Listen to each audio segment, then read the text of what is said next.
Hey Cheryl, I just wanted to give you a video answer to your question about making the decisions on some of those special linens. I believe you mentioned some Afghans that were made by a relative that was important to you, and some other linens that were just special to you. So I figured a video is probably a little bit easier for me to tell you versus typing it all in an email. Here are some of my thoughts about making decisions on some of the linens. So if they're holiday linens or decorative linens, one, you can store them in with your holiday items. I would not store more than you actually use during the holidays. So if you only use one tablecloth maximum during Christmas, then only keep one. There's no need to have multiples if you're not going through multiples. If you have several dinners and you do change out your tablecloth during Christmas time frequently, then it's okay to have a couple, but I'd say pick just your favorites so it does not become overwhelming, because that's a lot to store for a once a year use. And there are so many other ways to make Christmas and holidays super cute and eventful and decorated without needing to store a bunch of linens as well. Also, reduce the number of holidays you save linens for if it's overwhelming. If it's not overwhelming, it doesn't matter. But, you might not need it for Valentine's Day if you have any for Valentine's Day if it's not something that you really use. So pick and choose very carefully, what do you actually use? And you can always pay it forward and donate to somebody who might not be able to have such cute things for their holidays. So as you donate items, just really visualize the person who's getting it. You might not know them and it might not be that specific person, but if you visualize their joy and seeing it on their table and creating their own family traditions with it and loving it, then that really helps that donation process and letting it go. Because there are a number of people rebuilding that might not be able to have such nice things at the moment. And you can always find some places, like I know locally here in Florida, we have an organization that helps people who are rebuilding after fire or who are getting back on their feet for some reason and rebuilding their homes, not physically rebuilding, but getting their life back together and filling their homes with things. It's called the Mustard Seed. So find local area charities that might be doing that, or maybe you have a church group or something like that that helps people who might be in a little bit more need. That way you can see it goes a little bit more specific if you'd like. Now, as far as the family heirlooms, first off, the first question that you need to ask yourself is, what are you saving it for? Are you saving it for yourself? Are you saving it for another person? Or are you unsure? And I'll go through each of those. So if you are saving it for another person, simply find a really good way to preserve it and make sure that they want it. So now is a great time to ask them if they even want it. And be okay if they say no, because sometimes they might not remember the person in the way that you do. So that Afghan might not be how they remember their grandmother or whoever it was. They might have a different way, especially the younger generation right now. They grew up in a digital world. So physical items aren't how they remember people as much a lot of the time.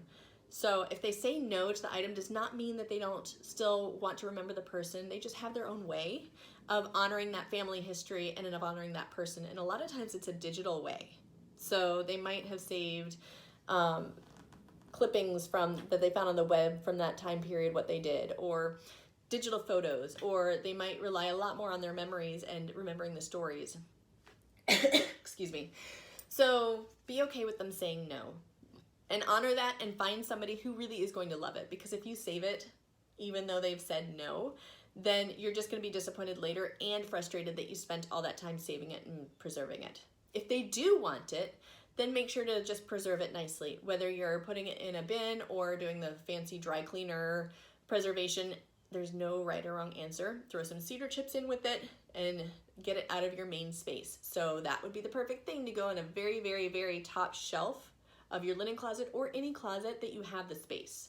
So if you do get to add that extra shelf in some of the closets, or even if you have a wardrobe, you can put it on top of the wardrobe in a super cute bin. Then that way it's out of your physical space that you're using all the time and it's ready for them when they're ready. If you're saving it for yourself, then think about how you're visiting it. And what I mean by that is, how do you plan to honor it and use it and look at it? Because a lot of times we save things for ourselves, but they sit in a bin and we never actually open the bin to look at them again. So we're not honoring that item in any way. We're kind of doing it a disservice by keeping it in a bin and not using it or enjoying it. It just kind of becomes a weight on you. So think about how you're visiting it. How do you want to visit it? What role do you want it to play in your life? It's okay to save it in a bin for now until you reach the point where you're able to create a new purpose for it. Sometimes we're not mentally ready yet, but when you are, here are some ideas. You can repurpose it. So a lot of times I will take an item that maybe nobody else necessarily wanted, but it was important to me, and I will create another item from it, like an apron or a pillow. You can make it into a pillowcase. There's a million ideas on Pinterest. One of my favorite ideas that's super easy is you can cut a piece out of it and make it into the backdrop of a frame. And then in the middle of that backdrop, you can place a picture of the person who made it. So if it was grandma's Afghan that she made, cut out a piece of the Afghan, and this takes like when you're emotionally ready to be able to cut an Afghan, but cut out a piece of the Afghan and then frame it with grandma's picture in the middle, and it makes it even more special. This is perfect for kids' clothes from when they were little, like baby clothes. And if you can find a picture of them wearing it when they were a baby and using it as a backdrop, is super fun. So those are some ways to repurpose. Not all repurposing needs to necessarily be cutting it up, because that can be a little traumatic. A lot of times you might want to send it to somebody else who sews, even if you know how to, so that you're not the one doing the cut, because it can kind of be difficult the first few times you do it. But if you send it out to somebody to have them make it into a pillowcase, or for them to frame it really nicely, it comes back, and then it's, you did not have to go through the emotional cut part, but you still get a way to honor it without it sitting in a box. Another way is use it. If you like it enough and if it brings you joy, use it in your home. Get rid of the store-bought blankets and use the Afghan instead. If you don't like it that much, then probably repurposing it is best, because why are you holding on to it if it's not something that you want to see and that does not really bring you joy? Now, when it comes to that, then that unsure topic hits, like you're saving it, but you aren't sure why. That's when you find out if maybe another family member would want it. You can tell them the story, who made it, anything that you know about it, and pass it on to that family member.